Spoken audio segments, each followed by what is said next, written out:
una restauración. Lección 2. El camino de la restauración. Códigos de libertad. Preguntas iniciales. Define los siguientes términos: espiritual, carnal, emocional. ¿Cómo afecta la independencia del ser humano de Dios en la restauración? ¿En qué beneficia la dependencia de Dios en la restauración? Las áreas del ser humano. Dentro de los principios básicos de la restauración, uno de los más importantes es el de entender que somos seres tripartitos, es decir, estamos constituidos de espíritu, alma y cuerpo. Estas tres partes funcionan como estaba dividido el tabernáculo de Moisés, el cual estudiaremos más adelante. Cada área desarrolla un trabajo específico en la vida del ser humano.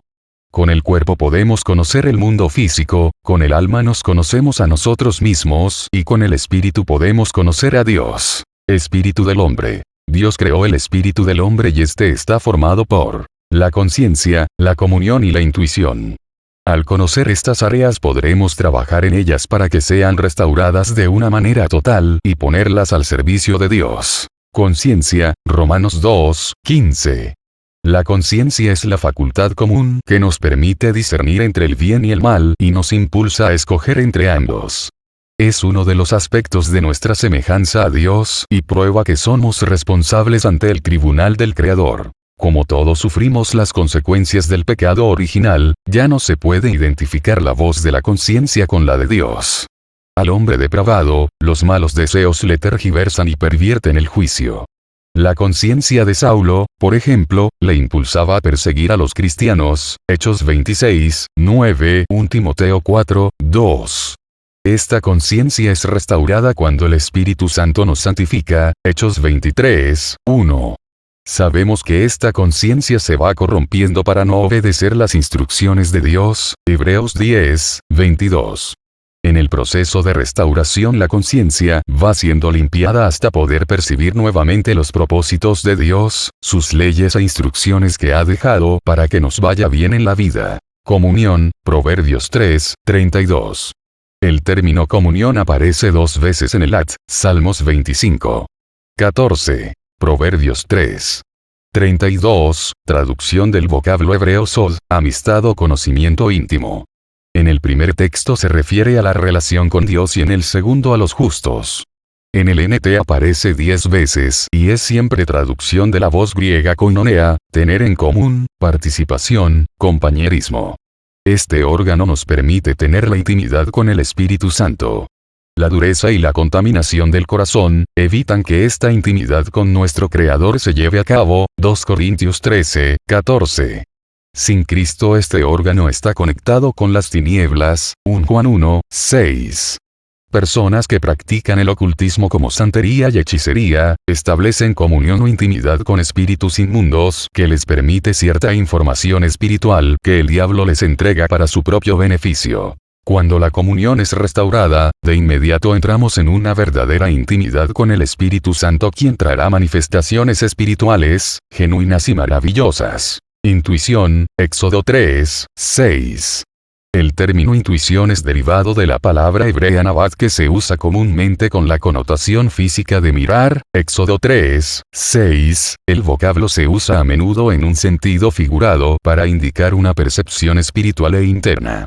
Es en este sentido que Dios dice a Samuel: no mires su apariencia, 1 Samuel 16:7, cuando buscaba un rey entre los hijos de Isaí. En el sentido de considerar, razonar, basado en la intuición en Isaías 51:1-2.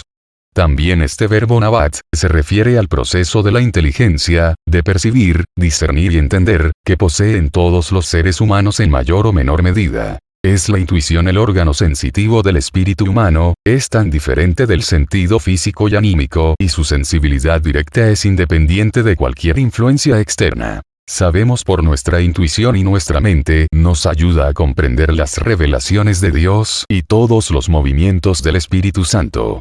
Todo creyente debe de tener en cuenta estos dos elementos, la voz de la conciencia y la enseñanza de la intuición, que unido a la comunión, nos ayudarán a tener un acercamiento continuo con la presencia misma de Dios. La relación entre la conciencia y la intuición es que la conciencia juzga según la enseñanza de la intuición y condena toda conducta que no siga las directrices dadas por la intuición. La intuición está relacionada con la comunión o la adoración en que Dios se da a conocer y revela su voluntad para que se dé la comunión. La comunión se desarrolla buscando el deleite de la carne y busca la intimidad con espíritus malignos, busca la adoración a través de música que no adora a Dios. La conciencia contaminada busca hacer lo malo y la intuición no percibe los deseos de Dios. Esto lleva a la cautividad del alma y al desenfreno de la carne. Siendo el espíritu el lugar donde Dios habita, debemos de trabajar arduamente en permitir que el Espíritu Santo tome su lugar en nuestra vida. 1 Corintios 3, 16. El alma. El alma es la sede de nuestra personalidad, aquí se encuentran los elementos que nos hacen seres diferentes a la creación de Dios. El espíritu y el cuerpo están fusionados en el alma y cada uno desarrolla su función de acuerdo al diseño de Dios. Las tres áreas que contiene el alma son: la voluntad. Es el instrumento de decisión y nos permite manifestar nuestra elección en todo momento. Es el órgano que nos permite ser personas libres para decidir sobre nuestra propia vida, somos arquitectos de nuestro futuro a través de nuestra voluntad. El intelecto. Es donde se genera nuestra capacidad creativa y el razonamiento que se expresa hacia los otros órganos del alma.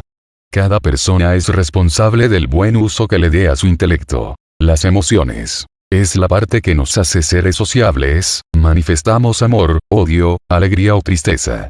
La escasez de emociones hará de una persona una piedra, insensible a lo que le rodea. Cuerpo. La palabra carne o cuerpo es basar en hebreo y sarx en griego. Es usada frecuentemente en la Biblia y de diversas maneras.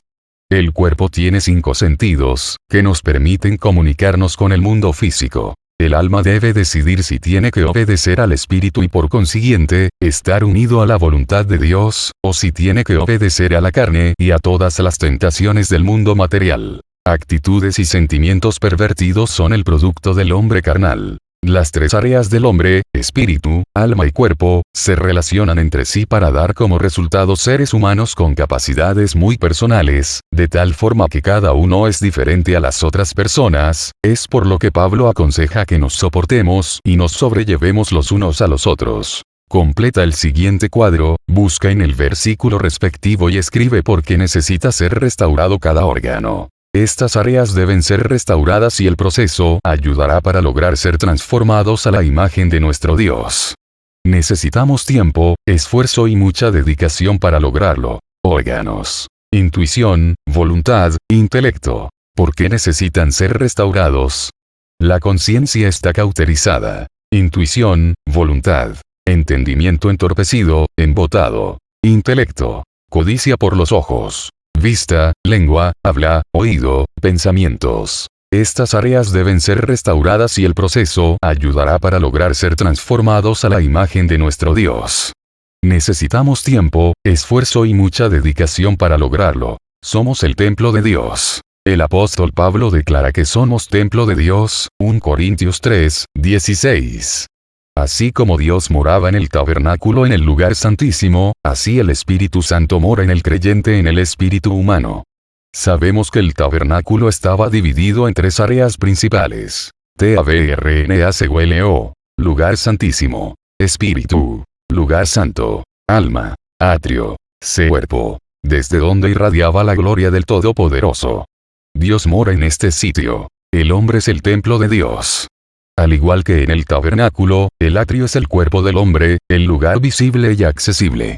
El lugar santo representa el alma, donde se ofrece la adoración interna. El lugar santísimo que representa el espíritu del ser humano, donde solo los sacerdotes tenían acceso para ofrecer a Dios el incienso, la sangre, el aceite y el pan. Era el lugar visible, a donde todos tenían acceso. Entendemos que si somos el templo de Dios, en nosotros está la plenitud de su presencia, Efesios 1. 22, 23. Según esta declaración, el apóstol Pablo explica por inspiración del Espíritu Santo que la Iglesia es puesta por cabeza sobre todo poder de las tinieblas y además como cuerpo de Cristo tenemos su plenitud de una manera activa en nuestra vida. ¿Por qué Dios nos ha dado su plenitud? Existen 2 poderes que se mueven en las personas. El poder de Dios y el poder del hombre. Satanás no tiene poder en sí mismo sino a través del hombre. Satanás no es un ser creativo, por las escrituras nos damos cuenta que siempre usa las mismas estrategias. ¿Cómo trabaja Satanás? Él roba el poder del hombre y lo usa a su beneficio. Esta plenitud nos es dada a fin de tener el poder necesario para restaurar al hombre de una manera total. Como seres tripartitos, el cuerpo debe ser liberado de las ataduras del diablo.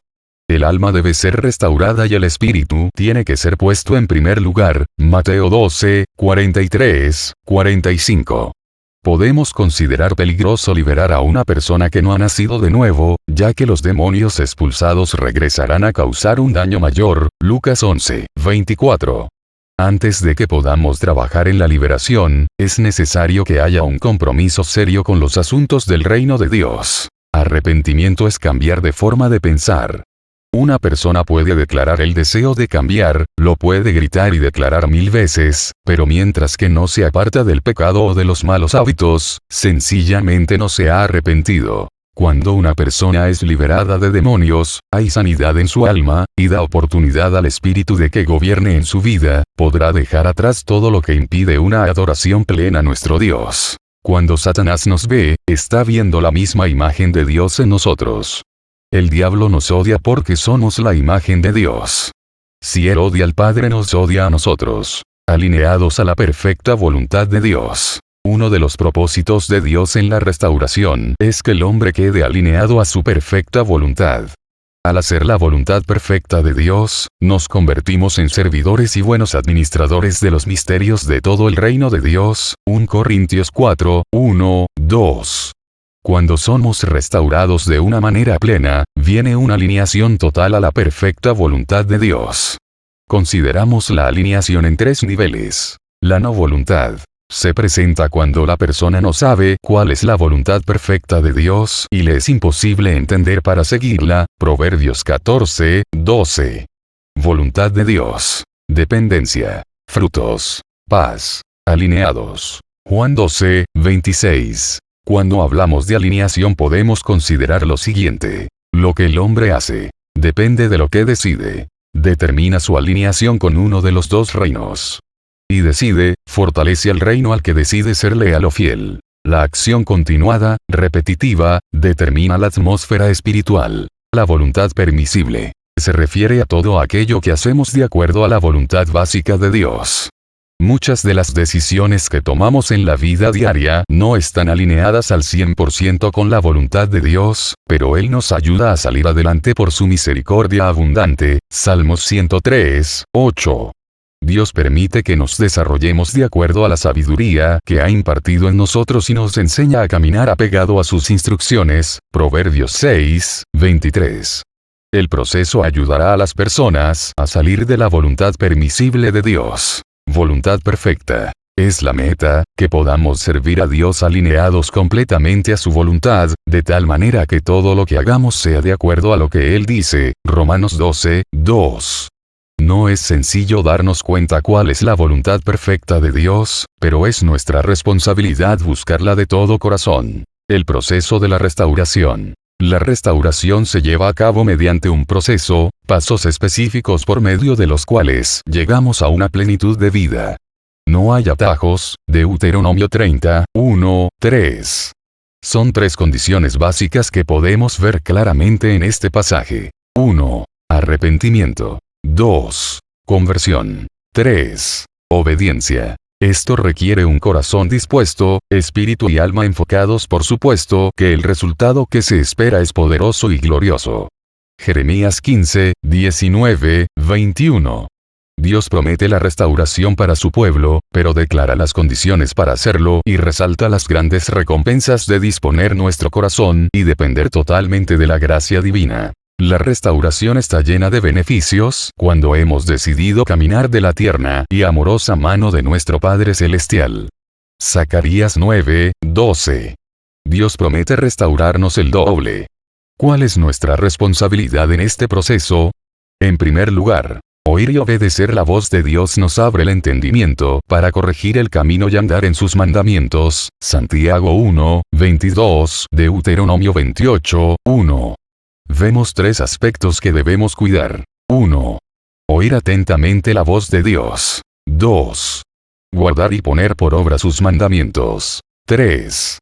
Dios nos exaltará. Oímos la voz de Dios a través de la palabra escrita, la Biblia, pero también a través de las personas que Dios pone a nuestro lado para ser edificados por medio del consejo sabio. La recompensa es que seremos exaltados. Deuteronomio 28, 7, 13. La bendición de Dios es abundante cuando hemos pasado el proceso de restauración. Por supuesto que depende de nosotros, no de Dios. Él cumplirá sus promesas en la medida que nosotros nos disponemos a oír y hacer de acuerdo a las instrucciones que recibimos de su palabra por el consejo sabio de sus siervos. En segundo lugar, involucrarnos en el servicio a Dios. Seguir el proceso que se resume de la siguiente manera. 3. Transformar. 2. Liberar. 1. Sanar el alma herida. 4.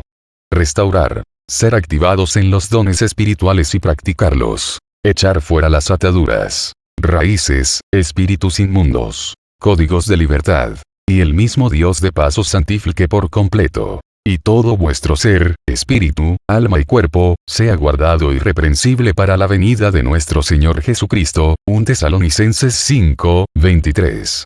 Atrio. Sacrificio. Seguerpe o conciencia. Comunión. Intuición. Intelecto, mente. Voluntad. Emociones. TABRNACULO. Lugar santísimo. Comunión. Espíritu. Lugar santo. Adoración, sumisión. Alma. Preguntas finales. Explica qué significa estar alineados a la voluntad de Dios. ¿Qué entiendes por restauración? ¿Cómo resumes el proceso de restauración? Explica las 3 áreas del ser humano y por qué deben ser restauradas. Explica por qué la restauración es un proceso y cuánto tiempo se podría llevar. Ejercicios complementarios. Haz una lista de las maldiciones que acarrea la desobediencia según Deuteronomio 28 y cuáles maldiciones crees que están sobre tu vida. Cosas en las cuales se debe trabajar para traer una restauración completa en tu vida. ¿Qué hábitos debes cambiar? ¿Qué actitudes debes cambiar con respecto al trato con las personas que te rodean? ¿Cómo debes de actuar en la forma de pensar y actuar? ¿Qué costumbres familiar debes cambiar? ¿Cómo puedes mejorar tu actitud ante las situaciones que has vivido? ¿Cómo puedes mejorar tu relación con las personas que te rodean? ¿Qué cosas debes hacer para tener un mayor crecimiento espiritual? ¿En qué debes trabajar para restituir a las personas que tú has dañado? ¿Cómo te ves el futuro? ¿Qué deseas para tu vida futura? ¿Cuál es el precio que tienes que pagar por lo que deseas lograr en el futuro? ¿Qué luchas personales tendrás para lograrlo? 3. Completa toda la información solicitada en la hoja de radiografía espiritual. Si es necesario, anexa hojas extras para el desarrollo.